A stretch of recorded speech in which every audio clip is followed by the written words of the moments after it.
시청자 여러분 안녕하세요. 오직 민생만 생각하는 민생당의 시점으로 세상을 바라보는 시간, 정치적 민생 시점의 대한민국 청년대표 김혜진입니다. 오늘도 한 주간의 주요 이슈를 살펴보기 위해 이영기 수석대변인 나와 계십니다. 대변인 안녕하세요. 네, 안녕하십니까. 반갑습니다. 오늘은 견제 실종이라는 제목인데요. 독주하는 정부 여당에 대한 야당의 견제에 문제가 있다는 의미를 담은 것으로 보입니다. 먼저 대변인님께서 간단히 설명해 주시기 바랍니다. 네, 아시다시피 우리나라 국회는 지금 양당 체제라고 볼 수 있습니다. 일당이 지금 170석 이상을 차지하고 있고요. 제1야당이 지금 103석을 차지하고 있는데, 이런 상황에서 지금 제1야당이 정부 여당에 대한 견제 역할을 제대로 해야 될 텐데 그게 그렇지 못하다라는 판단입니다. 야당이 거칠게 여당을 몰아붙인다고 해서 견제 역할을 잘하는 것은 아닙니다. 전 미래통합당 대표죠. 황교안 대표 경우에는 거리로 맨날 나가고 머리 깎고 단식하고 떼쓰는 정치로 일관을 했는데, 그런 견제는 이제 우리가 제일 하수라고 볼 수 있겠죠. 현재 야당이 정부 여당에 대한 견제 역할을 잘하고 있지 못하다라는 관점에서 견제 실종이라는 타이틀을 달게 됐습니다. 네, 그럼 하나씩 살펴보도록 하겠습니다. 며칠 동안 국정원장과 통일부 장관에 대한 인사청문회가 진행되었는데요.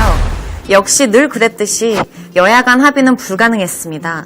청문 보고서가 채택되지 못했지요. 네, 그렇습니다. 대통령의 인사권에 대한 입법부의 견제 장치로서 인사청문회가 만들어졌는데, 여야 간에 지금 우리나라가 사실 정상적인 어떤 관계가 아니거든요. 그러다 보니까 소위 무조건 관대하는 그런 상황이 반복이 되고 있는데, 통합당이 이번에 이인영 통일부 장관 후보에 대해서 색깔론을 들고 나왔습니다. 주체 사상을 지금은 어떻게 생각하느냐, 이런 이야기인데, 이게 아이러니컬하게도 그 질문을 한 사람이 이제 북에서 넘어온 해용호 의원이거든요. 그래서 이분이 세상 변한 것을 지금 모르는 태도로 장관 후보자에 대해서 주체사상 문제를 물고 늘어졌는데, 굉장히 손해나는 장사를 했다, 이렇게 봅니다. 또 박지원 국정원장 후보죠. 당시에는 주호영 원내대표가 적과 내통하는 사람이라는 이야기를 해서 웃음거리가 됐다고 생각을 합니다. 그런 식으로 따지면은 과거에 박정희 대통령이나 역대 총리들이나 정보기관의 수장들, 이런 사람들이 북한에 직접 가기도 하고 여러 가지 채널로 비밀 회담을 하기도 하고 다 했는데, 그런 것을 다 이제 적과의 내통이라고 본다면은 앞으로 남북 간의 대화라든가 어떤 생산적인 역할을 하는 게 불가능하겠죠. 이런 식으로 청문회를 진행을 하면 막장 드라마밖에 안 된다. 이런 청문회는 사실 할 필요가 없다고 생각을 합니다. 그런 측면에서 미래통합당도 좀 생각을 해야 될 것이고요. 또 이렇게 해서 결국 청문 보고서 채택도 하지 않고 대통령은 별 이상 없다고 임명을 하는 이런 상황에 국민들이 굉장히 힘들어하고 있는 것도 사실입니다. 그러니까 이게 견제가 아닌 반대를 위한 반대만을 고집하는 안타까운 상황인 것 같습니다. 그래서 사실 국민들도 이제 청문회에 대한 관심이 좀 많이 멀어진 것 같아요.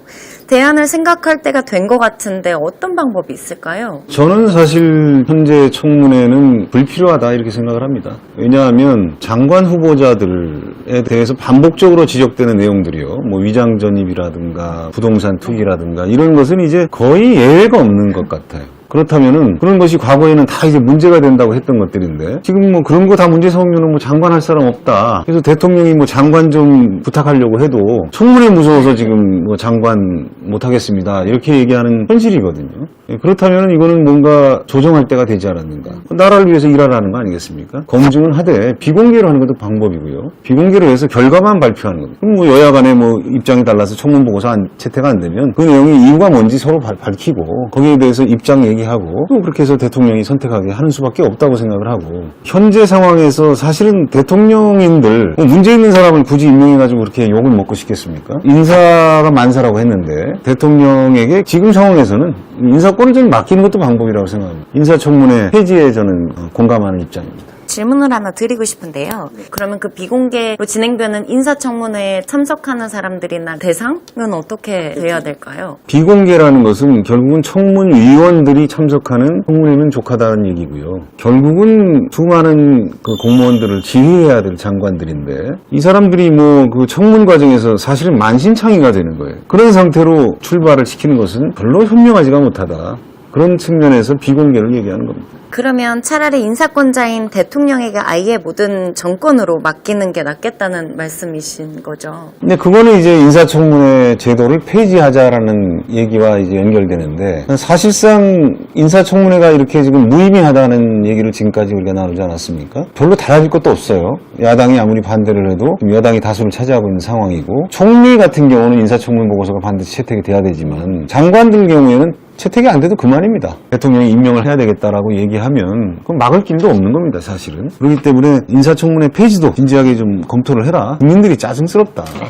보기도 힘들고 앞장서서 일해야 될 사람들 호응을 들추는 것도 힘들게 느끼고 있습니다. 공무원들을 지휘해야 할 장관 후보자들이 시작부터 심한 상처를 입는 것도 문제가 아닐 수 없습니다. 정부와 국회의 진지한 협의를 당부드리고 싶고요. 다음 문제로 한번 넘어가 보겠습니다. 지난주에 이어서 다시 한번 부동산 정책 문제를 살펴보겠는데요. 특히 저 같은 청년들의 불만이 식지를 않고 있어요. 저도 꿈도 꿀 수 없는 집값이라든지 너무나 많은 문제들을 갖고 있거든요. 네, 아예 포기한 사람들도 많고, 특히 청년들이 그런데 30대, 40대의 경우에는 이제 포기하기에는 여러 자기 삶의 조건이 아직은 아니니까 결혼도 했고 아이도 있고 그러면 집 문제를 포기할 수가 없는데, 이게 거의 공포에 빠진 상황이거든요. 시장에 대한 정부의 견제 실패라고 볼 수 있고, 왜 이렇게 됐느냐라는 문제에 있어서는 몇 가지 해석이 가능하겠습니다만, 시장을 통제하고자 하는 의지가 없는 것 같지는 않아요. 대통령께서 얘기하는 것, 또 국토부 장관이 이야기하는 것이 괜히 하는 소리는 아니기 때문에 의지는 있으나 역량의 문제가 있지 않는가라는 생각이 듭니다. 22번째 규제를 발표했는데 그 자체가 사실은 그 수요자들의 신뢰를 잃어버린 상태잖아요. 그래서 이런 식으로 가서는 좀 곤란하고, 그러다 보니까 이제 행정수도 이전 문제 이런 것도 신뢰를 잃다 보니까 뭔가 이제 정책의 실패를 덮으려고 하는 거 아니냐, 이런 오해도 있는 것 같습니다. 그런데 심상정 대표는 국민투표 부의를 제안했던데 어떻게 생각하세요? 행정수도를 이전하는 문제를 이제 국민투표로 부의하자는 이야기는, 과거에 노무현 정부 때 행정수도 이전 얘기가 나왔을 때 헌재가 이것을 불허한 적이 있습니다. 근데 그때 그 불허는 수도를 이전하지 말라는 얘기가 아니라 결정의 절차에 문제가 있다라는 얘기예요. 그래서 수도 이전이라는 것은 굉장히 중요한 사안이니까 헌법을 개정하든가 국민투표 정도는 거쳐야 되지 않느냐, 이런 취지였습니다. 저는 좀 생각이 다른데요. 이게 이런 문제들을 다수결로 결정하는 게 능사는 아니다, 이렇게 생각합니다. 왜냐하면 국민투표를 해서 예를 들어서 국민을 100으로 볼 때 49대 51로 결정이 돼요. 49의 불만은 사실 여전히 있는 겁니다. 이게 대통령을 뽑아도 이제 그런 갈등들이 있지 않습니까? 그래서 이런 문제는 행정수도 이전이라는 것이 정부가 진정성 있게 제안을 할 만한 내용이고, 또 국민들이 보기에도 지금 수도권 집중이라는 것은 지금 다른 나라와 비교해도 지나친 상태거든요. 서울의 1000만, 경기도에 1200만이 사는 현실입니다. 전 국민의 절반이 이 좁은 수도권에 지금 복닥거리고 있는 현실이기 때문에 행정수도 이전 문제는 진정성 있게 접근하면 특별한 이견이 없다, 저는 그렇게 생각합니다. 그러니까 말씀 주신 대로 지금 수도권의 과밀화 현상이 심각한 상황이기도 한데요. 이거와 관련해서 이해찬 대표가 서울을 천박한 도시라고 해서 아주 말썽이 났었죠. 네, 우리 이해찬 민주당 현재 대표죠.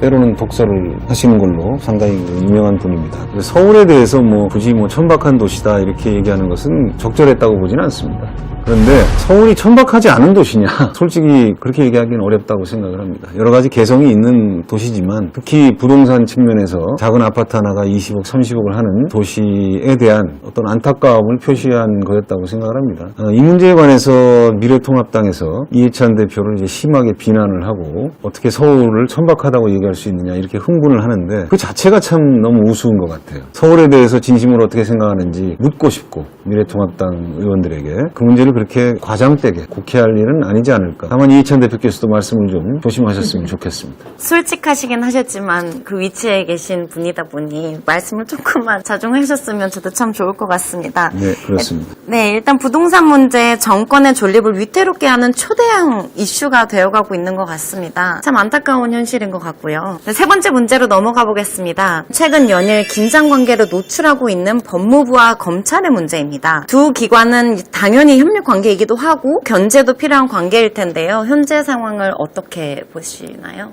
법무부와 검찰의 충돌이라기보다는 법무부 장관과 검찰총장의 갈등이라고 생각을 하는데요. 어떤 그 지휘권에 관한 갈등인데 이게 여러 가지 그 사건들이 결부돼 있다 보니까 특히 뭐 검언 유착이라고 해서 검찰과 언론의 유착 아주 예민한 문제죠. 또 검사가 검찰총장의 측근이기도 하고 뭐 이러다 보니까 얘기가 좀 많이 증폭되는 측면이 있습니다. 견제 기능이라고 할 수도 있는데 이게 잘 작동이 되면 필요하죠, 사실. 그래서 검찰총장에 대해서 뭐 법무부 장관이 지휘권이 있습니다.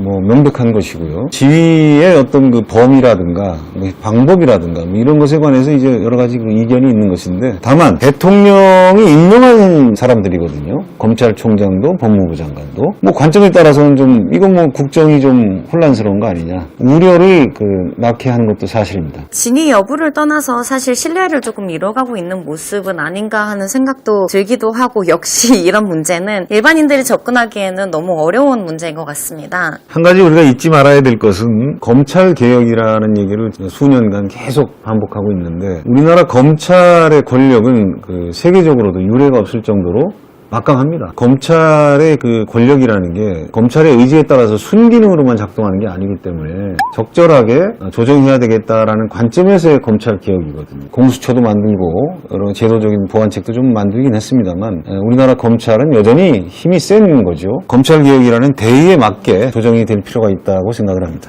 네, 갈등과 견제의 그런 과정들을 통해서 좋은 결과로 승화하는 모습이 또 기대가 되는 모습들이고요. 다음 문제로 한번 넘어가 보겠습니다. 네 번째 문제는 시간이 좀 지났지만 우리나라 청년들이 공통적으로 겪고 있는 문제라고 생각해서 짧게 언급해 보고자 합니다. 지난 6월 26일 경주시청 트라이애슬론의 최숙현 선수가 팀 내 구타 및 가혹행위에 대해 유서를 남기고 스스로 목숨을 끊었습니다.